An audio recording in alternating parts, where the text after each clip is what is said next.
আপনারা কি simple sentence ব্যবহার করতে করতে হতাশ?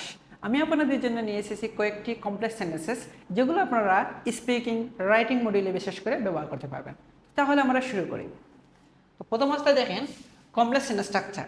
আমরা আজকে কমপ্লেক্স সেন্টেন্স স্ট্রাকচার দিয়ে কী দিয়ে শিখবো? হেভিং দ্বারা। হেভিং শুনলে হয়তো অন্যরকম মনে হতে পারে, কিন্তু হেভিংয়ের 5টি কমপ্লেক্স সেন্টেন্স স্ট্রাকচার আমি আপনাদেরকে দেখাবো। তো চলুন আমরা ফার্স্ট টু লাস্ট পর্যন্ত দেখে নেই। তো হেভিং কখন ব্যবহার হয়? হেভিং ব্যবহার হয় দুইটি দিক দিয়ে, মানে একটি কাজ আগে শেষ হয়, তারপর আরেকটি কাজ হয়। এই ক্ষেত্রে আমরা কিন্তু হেভিং ব্যবহার করি। তো চলুন আমরা মেন স্ট্রাকচারে চলে যাই। ওকে, দেখেন আমি উপরে প্রথম অবস্থায় স্ট্রাকচার দিয়েছি, এরপরে দিয়েছি মানে এক্সাম্পল। তো আমরা এক্সাম্পলগুলো দেখে নেব, স্ট্রাকচার অনুসারে মিলিয়ে নিব। এখন প্রথম অবস্থায় দেখেন হেভিং। হেভিং প্লাস ভার্বে বি3 বসবে, এরপরে অবজেক্ট বসবে, অবজেক্টটি অপশনাল, এরপরে কমা বসবে, সাবজেক্ট বসবে, ভার্ব বসবে, অবজেক্ট বসবে। অবজেক্টটি কি? অপশনাল, মানে object is optional, not always needed. এখন আমরা এই স্ট্রাকচার অনুসারে এক্সাম্পলগুলি মিলিয়ে নিব। কিন্তু হেভিংয়ের ক্ষেত্রে যেহেতু আমি বলছি যে অবজেক্টটি অপশনাল, তাহলে আমি অবজেক্ট সহকারে কিছু এক্সাম্পল দেখাবো, অবজেক্ট ছাড়া কিছু এক্সাম্পল দেখাবো। প্রথম অবস্থা দেখেন উইথ অবজেক্ট অনুসারে কিছু এক্সাম্পলগুলো আমরা দেখে নিই। দেখেন প্রথম এক্সাম্পলটি দেখেন, having finish my homework I went home. আমার কাজ শেষ করার পরে আমি বাসায় গেলাম। এই যে স্ট্রাকচারটি দেখেন, এই এক্সাম্পলটি আমরা স্ট্রাকচার অনুসারে মিলিয়ে নিই। একটু দেখেন হ্যাভিং, দেখেন এখানে হ্যাভিং আছে, এরপরে দেখেন ভার্বে বি3, ফিনিশড হচ্ছে ভার্বে বি3, মাই হোমওয়ার্কটি হচ্ছে কি? অবজেক্ট। যেহেতু আমি বলছি উইথ অবজেক্ট সহকারে, এটি হচ্ছে কি? অবজেক্ট। আই ওয়েন্ট হোম, আমি বাড়িতে গিয়েছিলাম। তাহলে আমার কাজ শেষ করার পরে আমি বাসায় গেলাম। এখন আমরা দ্বিতীয় এক্সাম্পলটি দেখেন, হ্যাভিং ইটেন। হ্যাভিংয়ের পরে দেখেন ইটেন হচ্ছে ভার্বে বি3। এই দেখেন এখানে ভার্বে বি3 আছে, এই জন্য আমরা এখানে ভার্বে বি3 বসালাম। তো হ্যাভিং প্লাস ভার্বে বি3 প্লাস ওই যে lunch. Having eaten the lunch he took A rest, মানে দুপুরে খাওয়ার পরে সে বিশ্রাম নিল। এই জায়গার মধ্যে দেখেন প্রথম অবস্থায় সে দুপুরে খাবার খেয়েছে, এরপরে সে বিশ্রাম নিয়েছে। আর এই জায়গার মধ্যে প্রথম সেন্টেন্সটি দেখেন, কাজ শেষ করার পরে, আমার কাজ শেষ করার পরে আমি বাসায় গেলাম। প্রথম অবস্থায় আমি কাজ শেষ করেছি, এরপরে বাসায় গিয়েছি। আর এখানে প্রথম অবস্থায় আমি দুপুরে খাবার খেয়েছি, এরপরে বিশ্রাম নিয়েছি। আমি প্রথমে বলছিলাম যে হেভিং ব্যবহার হয় কখন? প্রথম অবস্থায় একটি কাজ শেষ হবে, এরপর আরেকটি কাজ শুরু হবে। তো প্রথমে একটি কাজ শেষ করার পরে আরেকটি কাজ করা কি হচ্ছে কি? হেভিং।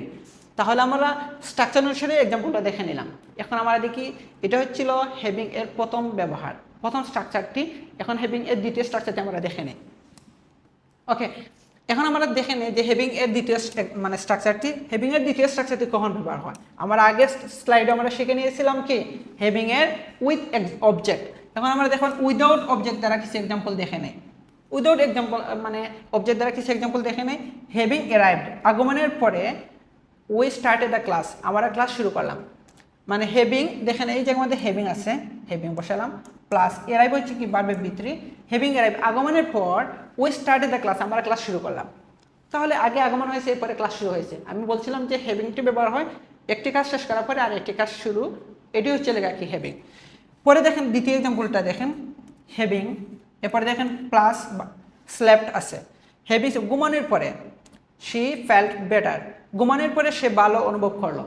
এই জায়গার মধ্যে আগে ঘুমানোর পরে সে ভালো অনুভব করলো, মানে কি? আগে ঘুমিয়েছে, এরপরে ভালো অনুভব করেছে, দুইটি কাজ একসাথে হয়নি, এটি হচ্ছে কি? হেভিং। তো হেভিংয়ে আমরা দ্বিতীয় স্ট্রাকচার শিখে নিলাম। এই জায়গার মধ্যে দেখেন স্লেপ্ট অথবা অ্যারাইভের পরে কোনো অবজেক্ট নাই, যেহেতু এখানে আমি বলছি যে উইদাউট অবজেক্ট ছাড়া ব্যবহার হবে। এই জায়গার মধ্যে দেখেন অবজেক্ট ছাড়া আমরা দুইটি এক্সাম্পল দেখে নিলাম। এখন আমরা শিখবো যে হেভিং এর পরবর্তী যে একটা স্ট্রাকচার, এই স্ট্রাকচারটি শিখে নেব। এখন আমরা শিখে নেই যে হেভিং দ্বারা কীভাবে আমরা প্যাসিভ সেন্টেন্স তৈরি করব। তো অনেকে আমরা কিন্তু প্যাসিভ সেন্টেন্স তৈরি করতে পারি না, আবার তো হেভিং দ্বারা তৈরি করা তো আরও কঠিন আমাদের কাছে মনে হয়। তো এখন আমরা শিখে নিব প্যাসিভ সেন্টেন্স তৈরি করার নিয়মটা। তো দেখেন প্যাসিভ সেন্টেন্স হেভিং দ্বারা যদি প্যাসিভ সেন্টেন্স তৈরি করেন, আপনার স্ট্রাকচারটি, আপনার যে সেন্টেন্স স্ট্রাকচারটি আরও খুব বেশি হাই লেভেলের মনে হবে। তো দেখেন কমপ্লেক্স স্ট্রাকচারটি আমরা এখন শিখে নেব। হেভিং, প্রথম অবস্থায় হেভিং না নিয়ে আমরা হেভিংয়ের সাথে বিন বসবে। এই বিন বসালে আমরা কিন্তু কমপ্লেক্স সেন্টেন্স হয়ে যায়। হেভিং বিন, এরপরে ভার্বে বি3 বসবে, অবজেক্ট এবং কমপ্লিমেন্ট। অবজেক্টটি হচ্ছে কি অথবা কমপ্লিমেন্টটি হচ্ছে কি? অপশনাল। এরপরে দেখেন কমা বসবে, এরপরে সাবজেক্ট, ভার্ব, অবজেক্টটি কি? অপশনাল। এখন আমরা প্রথম অবস্থায় অনেকে কোয়েশ্চেন করতে পারেন প্যাসিভ কি?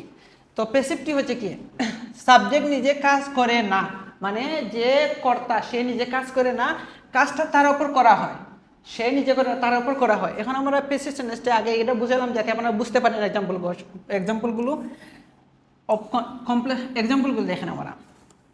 Having been invited to the party she attended it, পার্টিতে আমন্ত্রিত হওয়ার পরে সে অংশ নেয়। প্রথম অবস্থা দেখেন হ্যাভিংয়ের পরে দেখেন হ্যাভিং বিন বসছে, এই দেখেন আমরা একদম মানে স্ট্রাকচারের সাথে যদি মিলাই আমরা, এখানে দেখেন হ্যাভিং বিন আসছে, এই জায়গায় হ্যাভিং বিন আসছে, প্লাস ইনভাইটেড হচ্ছে ভার্বে V three, to the party হচ্ছে এগুলো কি অবজেক্ট, শি অ্যাটেন্ডেড ইট সে এখানে উপস্থিত হয়েছিল, মানে পার্টিতে আমন্ত্রিত হওয়ার পরে সে অংশ নেয়। এখানে দেখেন পার্টিতে সে নিজে আমন্ত্রিত হয়নি, তাকে আমন্ত্রিত করা হয়েছে, এই জন্য এটা কি প্যাসিভ টেন্স হয়েছে। এখন আমরা দেখেন দ্বিতীয় স্ট্রাকচারটি দেখেন, হ্যাভিং বিন সিলেক্টেড মানে নির্বাচিত, দলে নির্বাচিত, having been selected for the team, দলে নির্বাচিত হওয়ার পরে সে গর্ব মানে হি ফেল্ট প্রাউড, সে গর্ব অনুভব করলো। এখন দেখেন সে গর্ব অনুভব করলো, সে নিজে দলে নির্বাচিত হয়নি, তাকে সিলেক্টেড করা হয়েছে, মনোনীত করা হয়েছে, এটি হচ্ছে প্যাসিভ সেন্টেন্স। আমরা জানি যে সাবজেক্ট নিজে কাজ করে না, কাজটা তার উপর করা হয়, এই জায়গার মধ্যে দলে নির্বাচিত করা মানে কি, সে নিজে দলে নির্বাচিত হয়নি, তাকে দলে নির্বাচিত করা হয়েছে। এখন আমরা যদি এটি যদি আমরা মানে স্ট্রাকচারের সাথে মিলাই, দেখেন হ্যাভিং বিনের পরে দেখেন ভার্বে বি থ্রি হয়েছে, ঠিক না? তো এরকম এখন আমরা শিখে নেব হ্যাভিং এর তৃতীয় যে মানে চতুর্থ যে স্ট্রাকচারটি শিখে নেব। এখন দেখেন হ্যাভিং কিন্তু হ্যাভিং দ্বারা কিন্তু আমরা নেগেটিভ সেন্টেন্স কিন্তু তৈরি করতে পারি, এটা নেগেটিভ সেন্টেন্স কিন্তু অত্যন্ত গুরুত্বপূর্ণ আমাদের হ্যাভিং এর ক্ষেত্রে। দেখেন নেগেটিভ স্ট্রাকচারগুলো, তো হ্যাভিং এর ক্ষেত্রে নেগেটিভ সেন্টেন্স তৈরি করতে হলে মানে দেখেন একটা জিনিস, প্রথম অবস্থা নট দিতে হয়, নট হ্যাভিং প্লাস মানে বি থ্রি, মানে পাস্ট পার্টিসিপল মানে কি ভার্বে বি থ্রি, তো নট হ্যাভিং প্লাস ভার্বে বি থ্রি প্লাস অবজেক্ট হচ্ছে অপশনাল, এরপরে দেখেন সাবজেক্ট ভার্ব প্লাস অবজেক্ট হচ্ছে কি অপশনাল। নট হ্যাভিং মানে কি দেখেন, নট হ্যাভিং মানে হচ্ছে কি না করার কারণে, না হওয়ার কারণে, না করার কারণে বা না হওয়ার কারণে। এখন এক্সাম্পলগুলো দেখে নিব আমরা।